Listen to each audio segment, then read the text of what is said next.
मध्य प्रदेश के गृह मंत्री डॉक्टर नरोत्तम मिश्रा ने कांग्रेस पर हमला करते हुए कहा कि कांग्रेस के पास न नेता है न नीयत। वहीं छिंदवाड़ा में एसडीएम के मुंह पर काली पोतने के मामले में गृह मंत्री ने कहा कि कांग्रेस की हालत खिसियानी बिल्ली खंबा नोचे की तरह हो गई है। ये किसी को भी बुला सकते हैं और किसी को भी बुलाते रहे। जनता समझ गई है, जनता अब ये समझ गई है कि इन तिलों में तेल नहीं है। जो शीर्ष नेतृत्व है कांग्रेस के पास, प्रदेश में ना नेता बचा, ना नीयत बची, ना नेतृत्व बचा। इसलिए कांग्रेस की हार अगले चुनाव में तय है। छिंदवाड़ा में जो भी एसडीएम के साथ हुआ वो दुर्भाग्यपूर्ण था। खिसियानी बिल्ली खम्मा नोचे की स्थिति है। कांग्रेस के लोगों को इस तरह के आचरण नहीं करना चाहिए और उनके नेताओं को सोचना चाहिए। हम भी तो 15 महीने विपक्ष में रहे थे।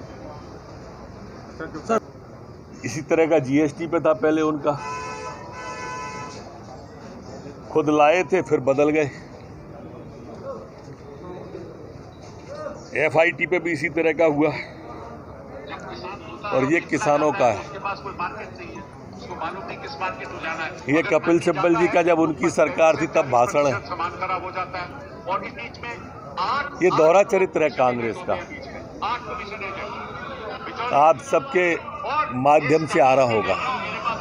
माननीय प्रधानमंत्री जी ने स्पष्ट रूप से कहा है कि किसान की आय को दुगना करना है और किसान की आय को अगर दुगना करना है तो उसको खुला बाजार देना पड़ेगा। 4-4 दिन 5-5 दिन अगर मंडी में किसान बैठेगा और बिचौलिए अपनी कीमत पे अगर उसकी फसल को लेंगे और बिचवाएंगे तो ये तो दुखद है। देश की सबसे बड़ी आबादी किसान की है।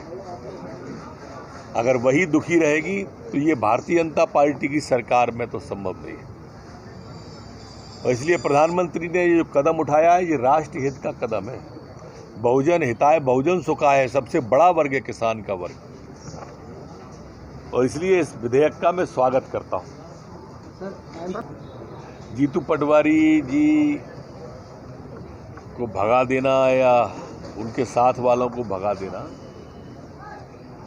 वो भी किसानों के द्वारा, ये इस बात का द्योतक है कि किसान के साथ में कैसी झूठ की राजनीति कांग्रेस करती है। और अब तो किसान स्वयं मुखर हो गया है। अन्यथा भाजपा पे आरोप लगाते। किसान जो प्रदेश का समझता है कि इनके धोखे के कारण से ये स्थिति बनी है। इनने 10 दिन के अंदर 2 लाख के कर्जे की बात झूठी की, जिसकी वजह से उसने कर्जा नहीं भरा, ओवरड्यू हो गया, ब्याज चढ़ गया, नया कर्जा मिला नहीं और वो बेबस हुआ। इसलिए कांग्रेस को अब अंतर्मुखी भी होना चाहिए। कोविड की व्यवस्थाओं को लेकर लगातार सरकार बात तो कर रही है, लेकिन इंदौर की अगर हम देखें स्थिति सर, तो कल एक शव को चूहे ने कुचल लिया। उस विषय पे तत्काल ही जांच के आदेश दे दिए हैं। जो भी प्रसंग है दुखद है। इस तरह की पुनरावृत्ति न हो, इसकी सख्त ताकीद कर दी गई है और मैं मानता हूं कि कोई पुनरावृत्ति नहीं होगी। दीपिका पादुकोण जी हो या अनुराग जी हो, ये वो लोग हैं जो राष्ट्रीय मुद्दों पर भी अपनी राय रखते रहे हैं जेएनयू में जाके। अब समाज के सामने इनका दूसरा रूप भी आ रहा है तो समाज को देख लेना चाहिए कि जो देश के अन्य मुद्दों पर राय रखते हैं उनका दूसरा चरित्र भी कैसा है। धीरे धीरे आने दीजिए सामने।